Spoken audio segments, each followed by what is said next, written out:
As the leading name in fast food, McDonald's has been known to dip their toe into the pleasant waters of the old promotional giveaway hustle. There is, of course, the famous Happy Meal for kids, which comes with a free toy, the quality of which has varied greatly throughout the years. Like, you might get a sick Hot Wheels car, or you might get a crappy little book. Arguably, the book is the greater gift, providing some small piece of knowledge through the power of reading, but on the other hand,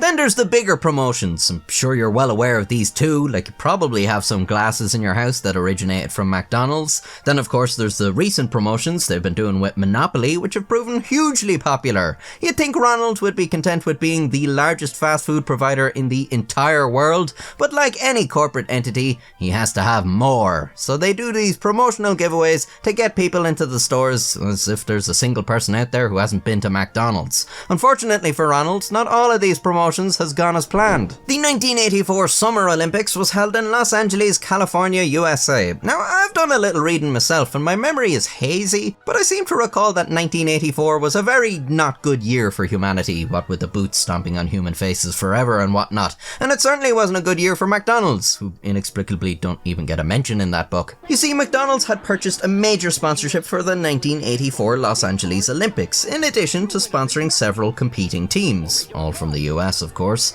Their plan was to inject some patriotism into a giveaway promotion, and they advertised the campaign with the slogan, "When the US wins, you win." The giveaway worked like this. You bought a McDonald's and they gave you a little scratch card. When you scratched off the scratchy part... wait one moment.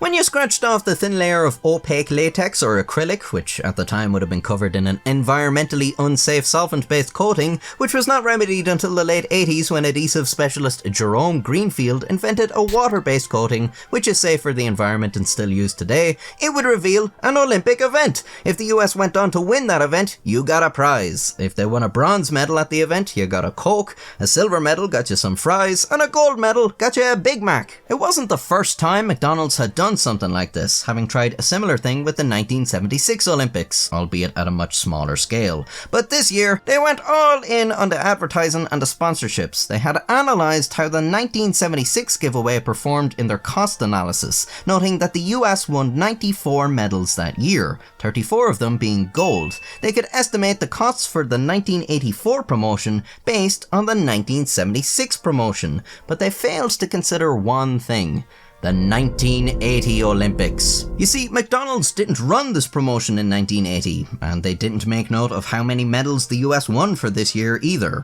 Why?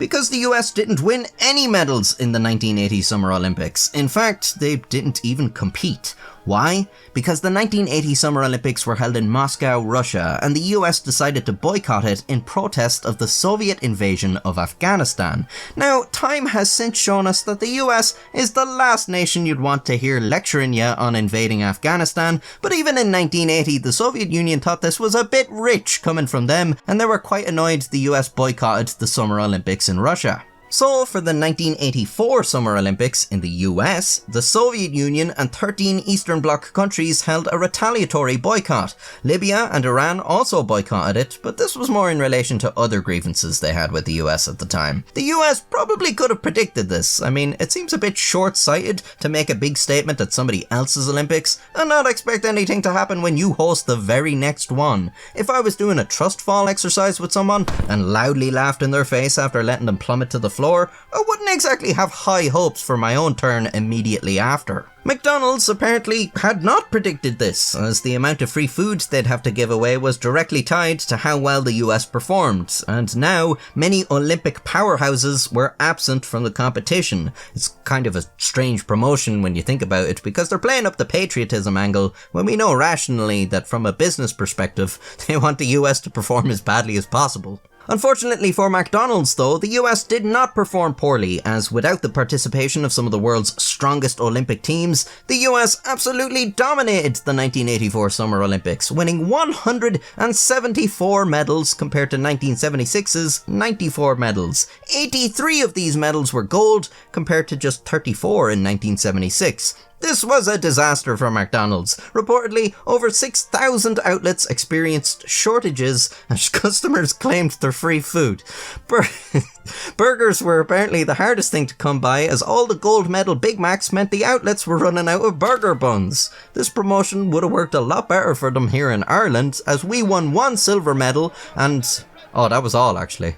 So how much did this all cost McDonald's? Well, while they weren't smart enough to predict the US would dominate the Olympics after boycotting the previous one, they were smart enough to publicly pretend that this was a great thing for them, with spokespeople proclaiming there was a real gold rush at McDonald's, and we may be giving away more product, but that means more customers for McDonald's. This is one of those cases where you can feel someone's pain behind their smile. McDonald's never revealed how much this all cost them, instead opting to play up how this was the most successful promotion in McDonald's history, although they did admit it was also the most costly. Marketing experts have estimated the incident likely cost millions of dollars. It won't surprise you to learn that this blunder didn't put McDonald's out of business. Well, unless you've been deaf and blind for the past 40 years. And had no sense of smell. McDonald's is so big and powerful that they could dress Ronald like he just came back from the Nuremberg rallies and the business would still carry on. They gave the Olympic giveaway promotion 2 more tries in 1988 and 1996 before abandoning it completely.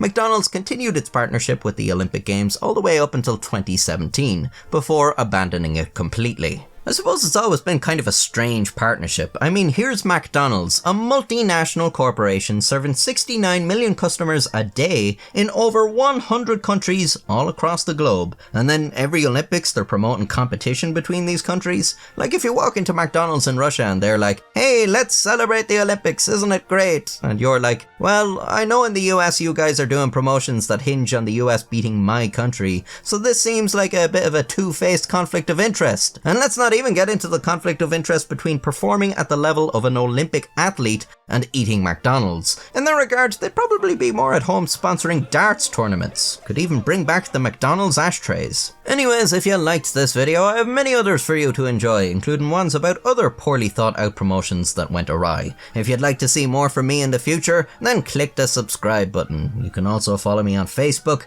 Instagram and TikTok, where I post short clips from videos you may have missed or just weren't arsed watching when they were uploaded. I'll see you all next week for another video, and until then, stay safe. Tracy is third, obviously hurting a little. An Olympic silver medal in his first ever marathon in the heat of Los Angeles. And John Tracy is looking good, and this could be a sensation on his debut marathon.